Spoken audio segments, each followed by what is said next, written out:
2023ல அதிக அளவு விபத்துகள் ஏற்பட்டது. அதுக்கு முக்கியமான காரணம் சம்மர். சோ சம்மர் டைம்ல நீங்க வண்டியை ஓட்டிட்டு போயிட்டு இருக்கும் பொழுது டயர் பிளாஸ்ட் ஆகும். சோ டயர் பிளாஸ்ட் ஆகுறதுனாலே நிறைய விபத்துகளும் நிறைய உயிரிழப்புகளும் ஏற்பட்டது போன வருடம். சோ இப்போ நம்ம இந்த வீடியோல சம்மர் டைம்ல நம்ம வண்டியை எப்படி கேர்ஃபுல்லா ட்ரை பண்ணணும், டயர்ஸ் நம்ம எப்படி பராமரிக்கணும் பத்தி இந்த வீடியோல நம்ம பார்க்க போறோம். ஃபர்ஸ்ட் ஆஃப் ஆல் நீங்க டயர்ஸ்ல காத்து அடிக்கணும், அதாவது கரெக்டான பிரஷர்ல காத்து அடிக்கணும். நான் வச்சிருக்கிற வண்டி ரெனால்ட் டிரைவர். எனக்கு கொடுக்கப்பட்ட இன்ஸ்ட்ரக்ஷன் படி 35 PS காத்து அடிக்கணும்னு போட்டுருக்கு. ஆனா 35 PSங்கிறது வண்டி ஃபுல் லோட்ல இருக்கும் பொழுது அடிக்க வேண்டிய காத்து. ஆனா இந்த வண்டியில 5 பேர் தான் டிராவல் பண்றோம். சோ அதனால நம்ம 33 PS தான் காத்து அடிக்கிறேன். பட் இருந்தாலும் சம்மர் டைம்ல இந்த வண்டி ஃபுல் லோட்ல போனாலும் சரி நம்ம 35 PS காத்து அடிக்க போறது இல்ல, 34 PS தான் காத்து அடிப்பேன். ஏன்னாக்கா நம்ம சம்மர் டைம்ல வண்டியை டிரைவ் பண்ணிட்டு போயிட்டு இருக்கும்போது டயர் சூடாகும். டயர் சூடாகும் பொழுது ஆட்டோமேட்டிக்கா உள்ள இருக்கிற காத்தும் சூடாகி விரிவடையும். சோ விரிவடையும் பொழுது டயருக்குள்ள இருக்கிற ஏர் பிரஷர் அதிகரிக்கும். ஃபார் எக்ஸாம்பிள் இப்ப நான் 33 PS காத்து அடிச்சிட்டு டிரைவ் பண்ணிட்டு போயிட்டு இருக்கேன். டயர் சூடாகி உள்ள இருக்கிற காத்தும் சூடாகி அந்த காத்து விரிவடையும் பொழுது 33 PS அடிச்ச காத்து ஆட்டோமேட்டிக்கா 35ல இருந்து 36க்கு வந்துரும். சோ நான் என்ன சொல்றேன்னு உங்களுக்கு புரியும்னு நான் நம்புறேன். இப்போ நீங்க 35 PS காத்து அடிச்சிட்டு டிரைவ் பண்ணிட்டு போயிட்டு இருக்கீங்க அப்படின்னாக்கா ஆட்டோமேட்டிக்கா 37ல இருந்து 38க்கு மாறிடும். எல்லாமே டயருடைய ஹீட், அந்த சூரியனுடைய ஹீட்னால தான். சோ சம்மர் டைம்ல எப்பவுமே நீங்க ஞாபகம் வச்சுக்க வேண்டியது வண்டி ஃபுல் லோட்ல போனாலும் சரி 35ல வைக்க கூடாது, 34ல வைங்க. வண்டியில 4 பேர் 2 பேர் 5 பேர் தான் டிராவல் பண்ண போறீங்க அப்படின்னாக்கா 33ல வச்சாலே போதுமானது.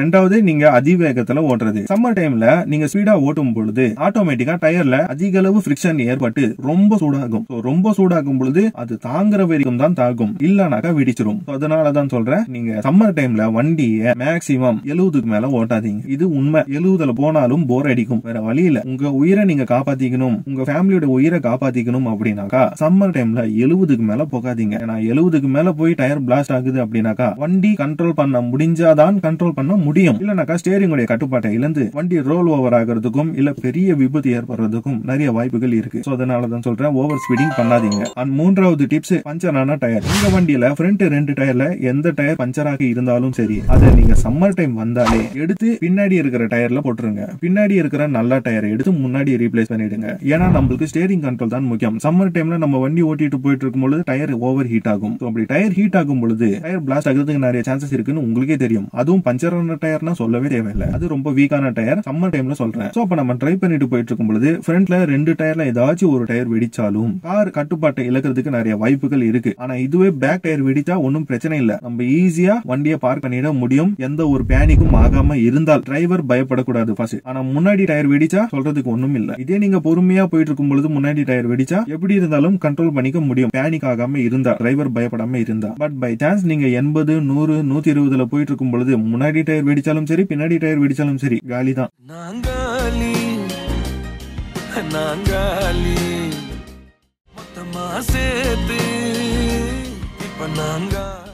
சோ அதனால ஃப்ரண்ட் டயர்ல எந்த டயர் பஞ்சராக இருந்தாலும் சரி அதை எடுத்து பின்னாடி போட்டுருங்க. பின்னாடி இருக்கிற நல்ல டயர் எடுத்து முன்னாடி போட்டுருங்க. சோ வண்டியில பஞ்சரான டயர் இருந்தாலே நீங்க பொறுமையா டிரைவ் பண்ணியே ஆகணும். அண்ட் 4வது தேஞ்சி போன டயரை வச்சுக்கிட்டே ஓட்டுறது. அதுல ட்ரெட்டோடைய லெவல் ரொம்ப ரொம்ப குறைவாக இருக்கும். சோ அப்படி இருந்தாலும் நிறைய பேர் டயர்ஸை ரீப்ளேஸ் பண்ணாம ஓட்டிட்டு போறது. அதனாலேயே சீக்கிரமா டயர் பிளாஸ்ட் ஆகிறதுக்கு நிறைய வாய்ப்புகள் இருக்கு. அண்ட் 5வது செகண்ட் ஹேண்ட் டயரை வாங்கி போட்டு ஓட்டுறது. செகண்ட் ஹேண்ட் டயரை பத்தி உங்களுக்கு சொல்லி தெரியணும்னு இல்ல. தேஞ்சி போன ட்ரெச்சை மறுபடியும் ஒரு டூலை வச்சு ட்ரெட்டை உற்பத்தி பண்ணி 5000 ரூபாயில இருந்து 2000 ரூபாய்க்கு டயர் விற்பாங்க. சில பேர் 500 ரூபாய், 600 ரூபாய், 800 ரூபாய் கூட டயர் கொடுப்பாங்க. செகண்ட் ஹேண்ட் டயர் கிடைக்கும் மார்க்கெட்ல. பட் அந்த செகண்ட் ஹேண்ட் டயரை நீங்க போட்டுட்டு ஓட்டுறீங்க அப்படின்னாக்கா எந்த அளவுக்கு பொறுமையா ஹேண்டில் பண்ண முடியுமோ சம்மர் டைம்ல அந்த அளவுக்கு பொறுமையா வண்டியை ஹேண்டில் பண்ணி பொறுப்பா டிரைவ் பண்ணிட்டு போகணும். ஓவர் ஸ்பீடிங் பண்ணவே கூடாது. நீங்க ஒன்ஸ் 50ல இருந்து 60 கிலோமீட்டர் ஒரு வாட்டி இல்லனாக்கா மேக்ஸிமம் 80 கிலோமீட்டருக்கு ஒரு வாட்டியாச்சும் வண்டி நிப்பாட்டி போக வேண்டியதாக இருக்கும் டயர் போட்டா. அப்போ நான் புது டயர் தான் வச்சிருக்கிறேன். என் டயர்ல இன்னும் 50% இருக்கு, 60% இருக்கு. அப்ப நான் எவ்வளவு தூரம் வேணும்னு ஓட்டலாமா சம்மர் டைம்ல அப்படின்னு கேட்டீங்கன்னா கிடையாது.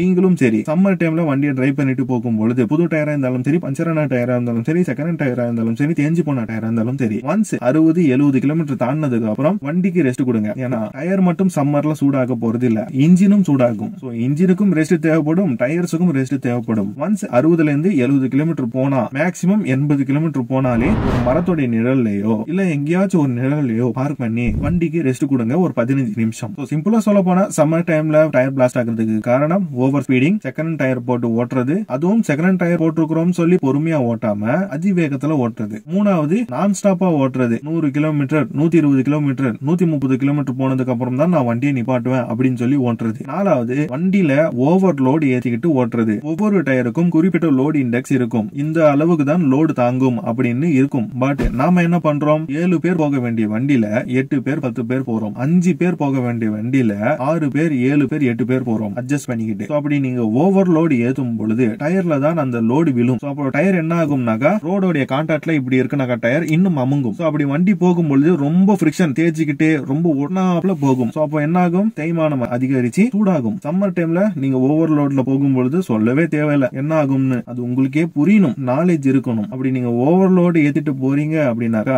60 தாண்டக்கூடாது. 60 தாண்டி நீங்க ஓட்டுறீங்க, 80ல ஓட்டுறீங்க, 90ல ஓட்டுறீங்க ஓவர்லோட்ல அப்படின்னா இதுக்கு மேல சொல்றதுக்கு ஒண்ணும் இல்ல. உங்க உயிர் உங்க கையில தான் இருக்கு. பொறுப்பா ஓட்டுங்க, பொறுமையா ஓட்டுங்க, சேஃபா ஓட்டுங்க, சீட் பெல்ட்டை போட்டுட்டு ஓட்டுங்க. சில பேர் என்ன பண்றீங்கன்னாக்கா சீட் பெல்ட் இப்படி போடுறது இல்ல, பின்னாடி போட்டு வச்சிருது, அதுக்கப்புறம் இப்படி போறது. ஏன்னா அலாரம் அடிச்சிட்டு இருக்கும்ல, சைட் எல்லாம் அப்படிதான் கோப்பேஸ் இதெல்லாம் போட்டுட்டு போறாங்க. என்னத்த சொல்ல, கம்பெனிக்காரன் நம்மளுக்கு தேவையான சேஃப்டி கொடுத்திருக்கான், சீட் பெல்ட் கொடுத்திருக்கான், ஹேர் பேக் கொடுத்திருக்கான், பில்டு குவாலிட்டி கொடுத்திருக்கான். அதாவது நல்ல பில்டு குவாலிட்டியான கார்களை பத்தி சொல்றேன். நல்ல பில்டு குவாலிட்டியான கார்களாக இருந்தாலும் சரி, நீங்க பொறுமையா தான் சேஃபா ஹேண்டில் பண்ணி ஆகணும். பில்டு குவாலிட்டி 5 ஸ்டார் 4 ஸ்டார் ரேட்டிங்னு சொல்லி 90 80க்கு மேல 100க்கு மேல 120க்கு மேல ஓட்டி ஒரு விபத்து ஏற்பட்டா வண்டி தாங்குமா? லக்கி இருந்தா தான். அதுவும் 5 ஸ்டார் ரேட்டிங்கா இருந்தாலும் என்ன, 4 ஸ்டார் ரேட்டிங்கா இருந்தாலும் என்ன, நீங்க ஒன்ஸ் 60ல இருந்து 70க்கு மேல தாண்டிட்டாலே அது அதிவேகம் தான். வண்டிக்குள்ள இருந்து பார்க்கும்பொழுது வண்டி ஸ்லோவா போயிட்டு இருக்கிற மாதிரி தான் தெரியும். ஆனா வண்டிக்கு வெளியில இருந்து பார்க்கும்பொழுது வண்டி ஸ்பீடா தான் போயிட்டு இருக்கும். சோ அப்போ என்ன பண்ணணும், உங்க கையில தான் இருக்கு எல்லாமே. அதாவது டிரைவருடைய கையில தான். வண்டி எடுக்கிறதுக்கு முன்னாடி கரெக்டான பேஸ்ல காத்தடிக்கணும், ஓவர்லோட் ஏத்தக்கூடாது. பஞ்சரான டயர், அதாவது முன்னாடி பஞ்சரான டயர் இருந்தா அதை எடுத்து பின்னாடி போட்டுறணும், பின்னாடி இருக்கிற நல்ல டயர் எடுத்து முன்னாடி போட்டுறணும். ஓவர் ஸ்பீடிங் பண்ணக்கூடாது. மேக்ஸிமம் 70 km/h ஸ்பீட்ல டிரை பண்ணலாம். அதுக்கு மேல போனீங்கன்னாக்கா உங்களுடைய தலையெடுத்து 70 to 80 km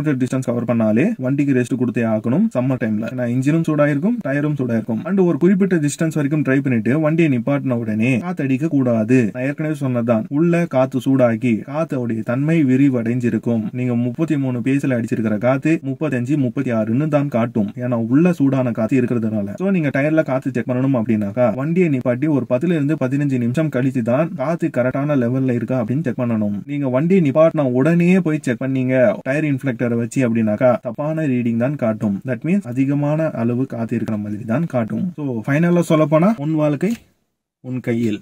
ஒட்டாமாமே சின்ன சேனல் எதா இருந்தாலும் அது கொஞ்சம் ஆதரவு கொடுங்க. உங்க பொண்ணான கையை வந்து அந்த பெல்ல தட்டிடுங்க. அவங்களுக்கு சப்ஸ்கிரைபர் 5 10 ஏறுனா அவங்க மனசு சந்தோஷப்படும்.